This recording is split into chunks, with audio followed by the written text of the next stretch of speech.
Hi, my name is Noni Matikela. Welcome to my YouTube channel. So this is episode 2 of our series while we go through the Senzo Meyiwa case from the beginning up to what is happening currently in the courtroom of Judge Rotamu Khwahleka.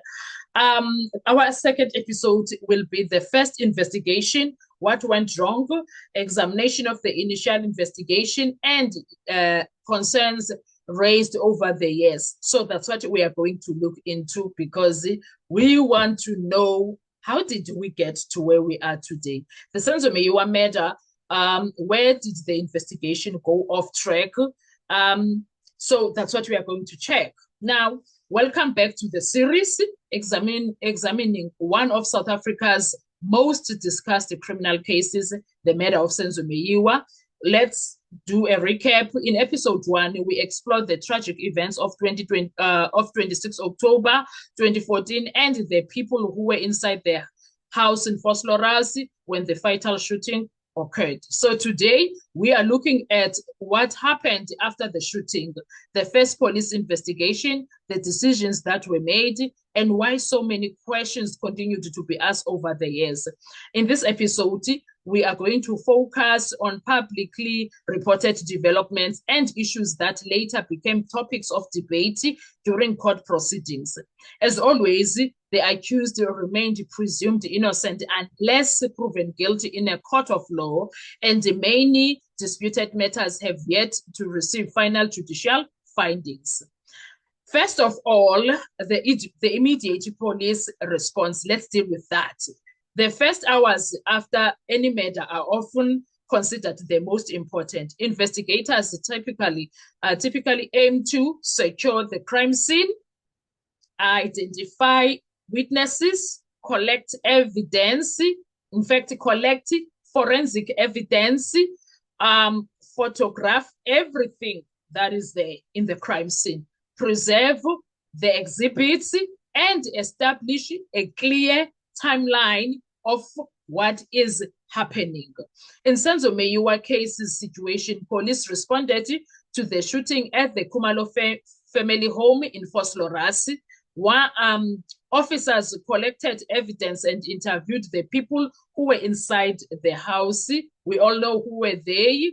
Kenny Khumalo, Zandile Khumalo, Gladness Khumalo, Tumelo Madlala, Longwetwala, who's Chico's son, Chico Twala's son, who was present, according to witness accounts.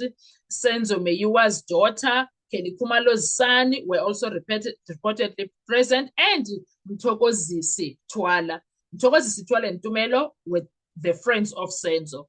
So immediately, investigators accepted the version that armed intruders had entered the house. That narrative became the foundation of the early investigation. That is what happened initially. Now, the original theory, let's look at that secondly. According to early witness statements, 2 men allegedly entered the house. One was said to have been armed. In fact, both of them were armed, according to what was said by eyewitnesses. The first one was armed with a firearm that has a wheel. Yes, that is a wheel. And the second one had a sharp object. The first one was short, was wearing a hat, a khaki jacket that has a wool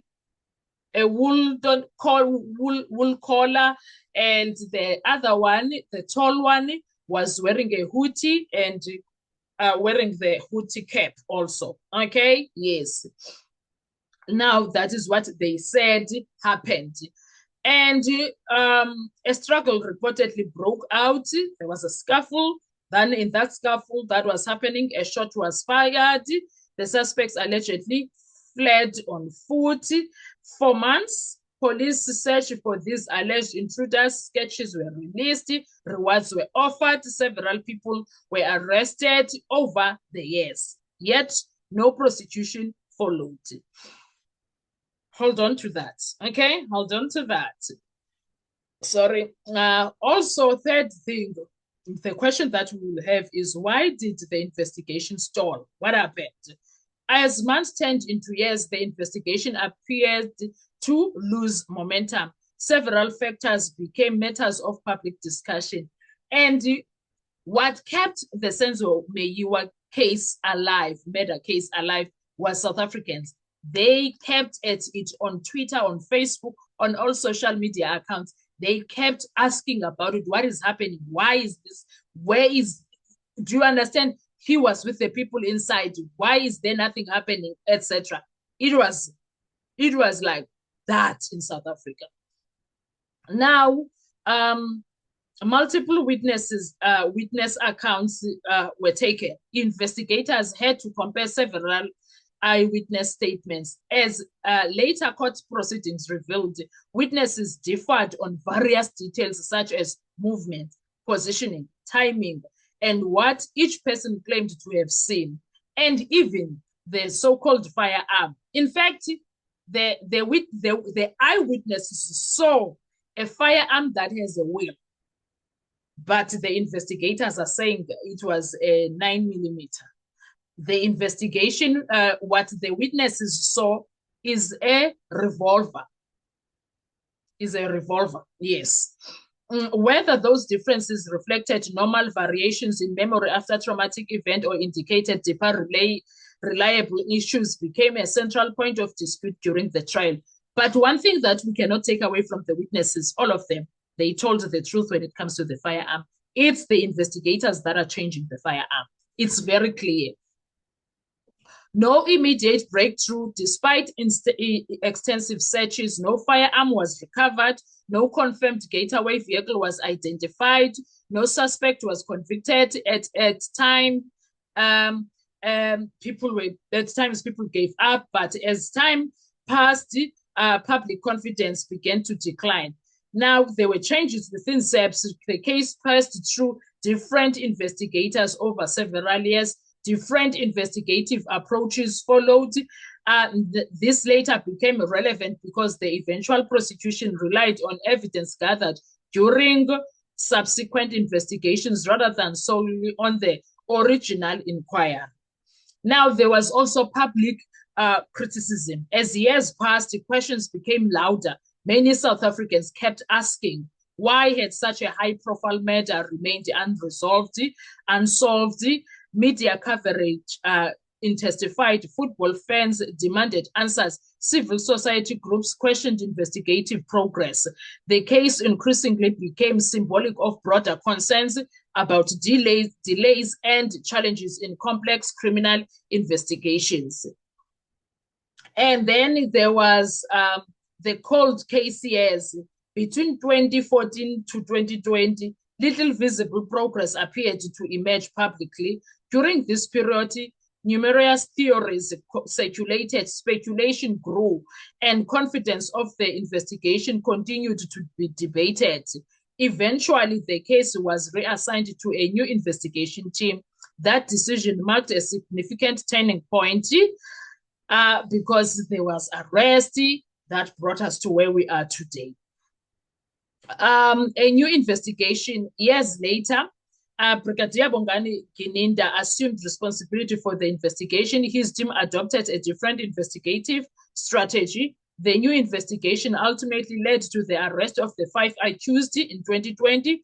The prosecution's case then relied substantially on evidence gathered, witness statements, including witness statements, cell phone-related evidence, and other investigative material that became the subject of extensive litigation and cross-examination. Many aspects of that investigation remain disputed by the defense, while the prosecution remains maintaining that its evidence established the accused involvement. Those issues remain for the court to determine. But from where I am sitting, as someone who watches the case and listens to the evidence, I haven't seen anything that says the accused had anything to do with the crime. And the legal implications, this case highlights several important principles. Preservation of evidence. Early investigative decisions can significantly affect later prosecutions. Witness reliability. Defense in witness accounts do not automatically make testimony unreliable. Differences in witness accounts does not does not automatically make testimony unreliable, but courts evaluate such inconsistencies alongside all the evidence presented. Burden of proof, the state bears the responsibility of proving guilt beyond a reasonable doubt. The defense does not have to prove innocence.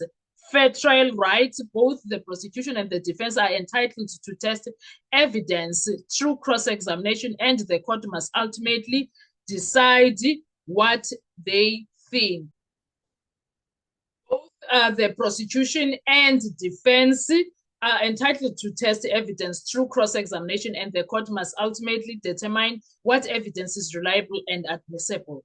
And also there is public reaction. Public opinions has remained deeply divided. Some people believe the original investigation missed crucial opportunities.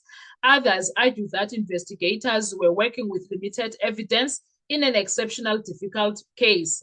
Many continue to hope for a final judgment that provides clarity and accountability. Now, I have so many questions, okay?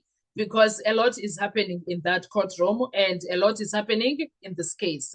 Now, do you guys think the first investigation missed important opportunities? Do you also think that there's a lot that should have been done when the case initially happened? Should the case have been reassigned sooner than later? Well, there was reassigning all the time. How much do early investigative decisions affect the outcome of a criminal trial years later? What lessons should police agencies take from this case?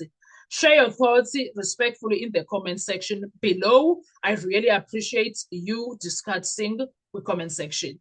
In our next episode now, we will examine one of the biggest turning points in the case, how the investigation changed after Brigadier Bongani Gininda took over, and why that shift became one of the most debated aspects of the trial.